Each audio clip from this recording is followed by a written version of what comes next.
Welcome back to another deep dive. Today we're going to be taking a look at Tudor and Stuart royal gardens. Oh, wow. Yeah. So kind of a fascinating topic. And, we always love to take these deep dives with, all the sources that you share with us. So I'm Right. really excited about this one. Yeah, me too. And I think it's particularly interesting because when we think about gardens, I think a lot of people just think of them as, a place of beauty and serenity. Right. But in the case of royal gardens, particularly during the Tudor and Stuart periods, these gardens were so much more than that. They were really tools of diplomacy. Yeah. They were really used to project power and influence. I mean, and you can almost think of it like every plant, every, strategically placed fountain, everything was sending a message. It was Exactly. very intentional. Yeah, yeah. It was all very carefully curated and designed. So let's, I guess, start at the beginning, Sure. with the medieval garden. Okay. And I have to admit, like, I had, you know, kind of a romanticized notion in my head I think a lot of people do. of what a medieval garden was. Yeah. I was thinking like elaborate mazes and, secret courtyards and all that. Yeah, hidden fountains, all this kind of very romantic stuff. But it turns out that that's not really accurate, is it? No, not really. We have some really great sources that, our listeners have sent in. And one of the leading experts on this subject is Dr. David Jacobe. And he really emphasizes that medieval gardens were actually much simpler than what most people imagine. Really? Yeah, so think more along the lines of just enclosed grassy spaces, Okay. maybe with some decorative trees, fragrant flowers like Madonna lilies. Okay. But it was much more about kind of that serene natural beauty Okay. than sort of like structured extravagance. So when did that shift towards these, more elaborate gardens happen? Well, that really started with Henry VI. He Oh, spent some time in France, okay. and he was really exposed to the grandeur of French royal gardens. Uh-huh. And he wanted to bring that same level of sophistication back to England. So he was kind of like, I need to up my garden game. Exactly. He was like, Yeah. yeah, I need to step it up a notch. Okay. And so that's when we start to see, the introduction of things like galleries. So these elegant walkways, often covered, overlooking the garden. Okay. And then also the use of knots. Now, when you say knots, what does that mean?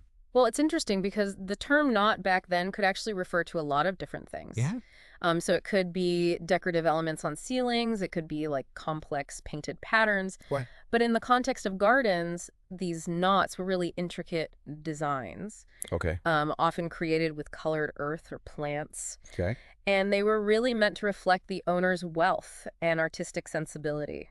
So I'm trying to picture this in my head. Are we talking about like sundials or, coats of arms Yep, or? exactly. Oh, Yeah, yeah. all of those things could be incorporated into these knot designs. Wow. Even labyrinthine pathways. So it was really more about the concept and the symbolism Yeah, than any like specific layout. right, exactly. It was all about, Yeah. conveying a certain message. And did this kind of trend continue with Henry VIII? Yeah, definitely. Right. Henry VIII was an interesting character. He was. He had a lot of passions, shall we say? We'll just say that. But initially, gardens weren't really at the top of his list. Okay. But as he matured, he really started to embrace the use of heraldic beasts as garden ornaments. Heraldic beasts. That's fascinating. Yeah, and he even went so far as to update them to reflect his current queen. Oh, wow. So every time Henry got a new queen, they were like swapping out lions for panthers or I know, right? whatever it may be. Yeah, you can just imagine the gardeners scrambling to keep up. Talk about job security. Right, exactly. But it really does kind of make you think about how these gardens were always evolving Yeah, to reflect, not only the monarch's personality, but also the political climate. absolutely. So speaking of, evolving tastes, what kind of flowers would we have seen in these early Tudor gardens? Well, early Tudor gardens were really dominated by one particular flower, the gillyflower. The gillyflower. Yeah, and you can imagine these gardens just awash in these vibrant, prized blooms. Oh, It wasn't until later in the century that exotic bulbs started to arrive from Turkey. okay. And that really added a touch of the exotic to the royal landscape. And, I think this is where it gets really interesting because Dr. Abe also mentions that there was almost like a class system for garden plants. Oh, yeah. Some were considered like too common for a royal setting. Right. It's fascinating to think about that even the plant world had its own social hierarchy. I know, it's just so funny. Some species were deemed worthy of a royal garden and others were relegated to, the common folk. Right. Yeah, it's really interesting to Yeah. think about. So with these new exotic bulbs coming in, were there any other trends that started to emerge in garden design around this time? Yeah, definitely. So by the late 1500s, topiary started to really take root in England. Copier. Okay, so we're talking about those sculpted plants. Exactly. Whoa. And we have accounts from travelers like Thomas Platter who described seeing box juniper holly, even rosemary fashioned into these really intricate forms in these Wow. royal gardens. So I can picture like the peacocks and the geometric designs and all that. Exactly. It was a real art form. Yeah. And then another really important development was the publication of Paradisus terrestris in 1629. Paradisus terrestris. Yes, it's a mouthful. Okay. But it was written by the royal apothecary John Parkinson. Okay. And this book really marked a turning point in the world of gardening because it moved beyond the medicinal properties of plants Okay. and really focused on showcasing their beauty and their variety. So it was really like a shift from these gardens being purely practical spaces to Exactly. places of aesthetic appreciation. Right, and it really reflects a broader cultural shift that was Yeah. happening at the time towards appreciating the beauty and diversity of the natural world. I can definitely see that. Yeah, and this appreciation was further fueled by the growing influence of French garden designers. The French always got to bring in that style and sophistication. Oh, of course. Right. And one designer in particular who had a really big impact was a guy named Mole.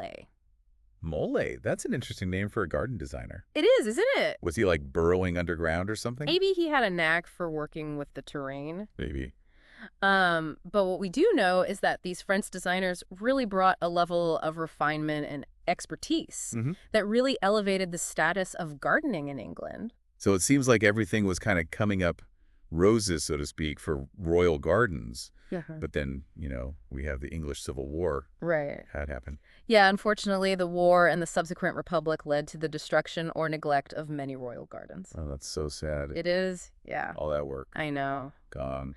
But there were some that survived, like Hampton Court. Okay. But they really only survived because they served some kind of practical purpose for the new government. Yeah, it was a really tough time for royal gardens.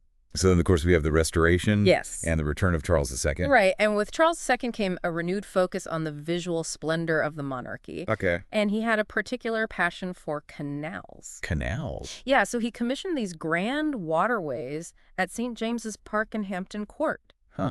That's so interesting. Yeah. I wonder if he was like drawing inspiration from the canals of Venice or Amsterdam or something. That's certainly possible. I mean, royal gardens often reflected influences from abroad. Right. And then with William and Mary, we see a distinct Dutch touch brought to Hampton Court with their Baroque-inspired designs.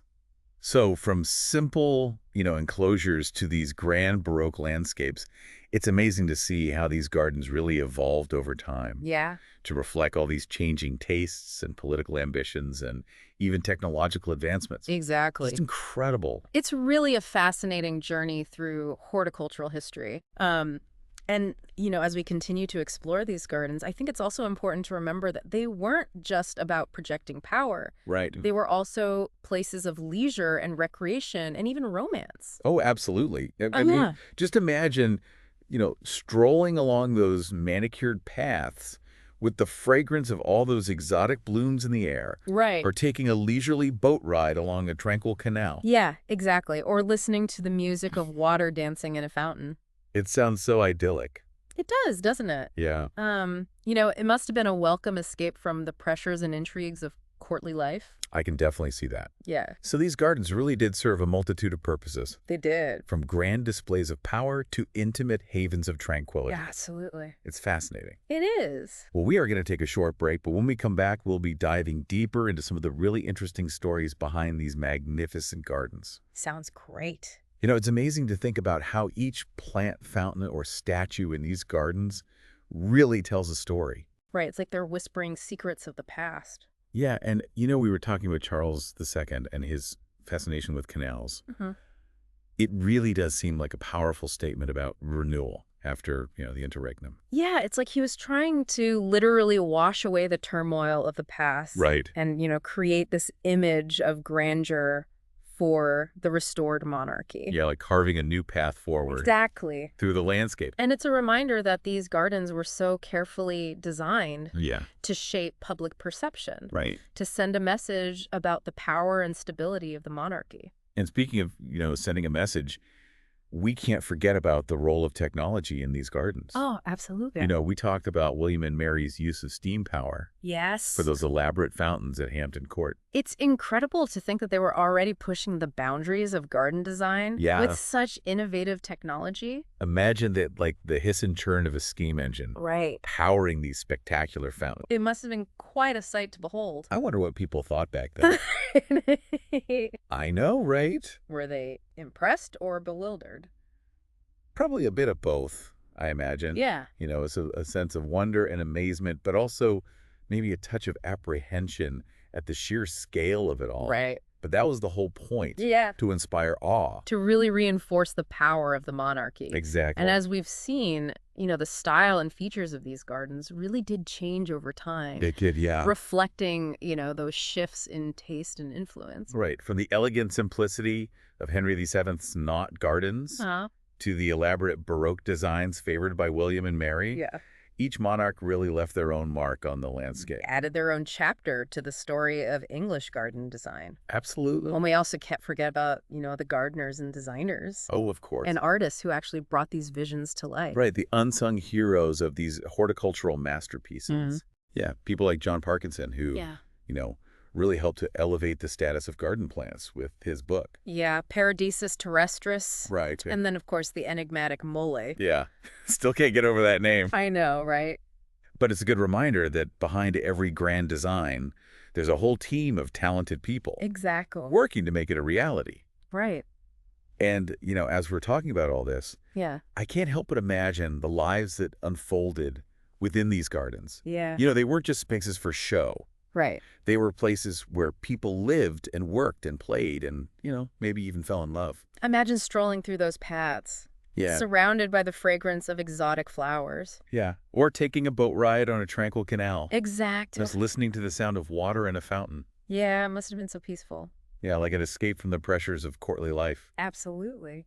So from those grand displays of power to those intimate moments of tranquility, these royal gardens really did offer something for everyone. They did. And their legacy continues to inspire us today. It does. Many of the features we see in gardens today have their roots in these royal gardens. Exactly. It's amazing to think about. It is. Well, we're going to take another short break, but when we come back, we'll be wrapping up our deep dive and offering some final thoughts on these amazing spaces. We're back, and, it's incredible to think about just how much these gardens have revealed about the monarchs and the times in which they lived. It really is like looking through a window into the past. Yeah, and, we've seen how these gardens weren't just, pretty spaces. Right. They were carefully designed to, project an image of power and wealth and sophistication. Exactly. And they really mirrored the changes happening in the world around them. Right. With the introduction of those exotic plants from Turkey and the influence of, French and Italian design and even the use of new technologies like steam power. It's like they were little microcosms of their time. Yeah, reflecting the politics, the art, the technology. It's amazing. It really is. And it shows just how much thought and intention went into creating these spaces. And, it's easy to get caught up in that idea of, power and ambition. Right. But we also have to remember that these gardens were places of leisure and, recreation and even romance. Oh, absolutely. So can you maybe paint us a picture of what it would have been like to actually experience one of these gardens? Well, just imagine yourself strolling along those perfectly manicured paths, Okay. surrounded by the intoxicating fragrance of, all those exotic blooms. Yeah. Or maybe you're enjoying a leisurely boat ride on a tranquil canal Oh, wow. with the gentle sound of water dancing in a fountain. Sounds so peaceful. It really does, doesn't it? Yeah, like a true escape from the pressures of courtly life. Exactly. A place to relax and recharge. But, it's interesting because we can still see the legacy of these gardens today, Oh, absolutely. in the way that we design our own gardens. Right. So many of the features that we admire today, from those formal parterres to the whimsical topiary, have their roots in these royal gardens. Yeah, it's amazing to think that something created centuries ago can still have such an impact on us. It really speaks to the enduring power of nature to inspire us. To remind us that beauty and connection with the natural world are things that we've always sought out. Exactly. Those desires transcend time. They really do. And if you're interested in learning more about these incredible gardens, I highly recommend checking out Dr. Abi's book. Yeah, Tudor and Stuart Royal Gardens, Yes, it's a fantastic resource. packed with beautiful images and fascinating information. Definitely a must-read for anyone who wants to delve deeper into this topic. Well, that about wraps up our deep dive into Tudor and Stuart Royal Gardens. It's been a pleasure exploring these fascinating Spanish with you. Absolutely. And a huge thank you to all of our listeners for sharing your sources and helping us to bring this topic to life. Yes, thank you so much for joining us on this journey. And of course, don't forget to subscribe to the deep dive for more insightful explorations of the world around us. We'll see you next time.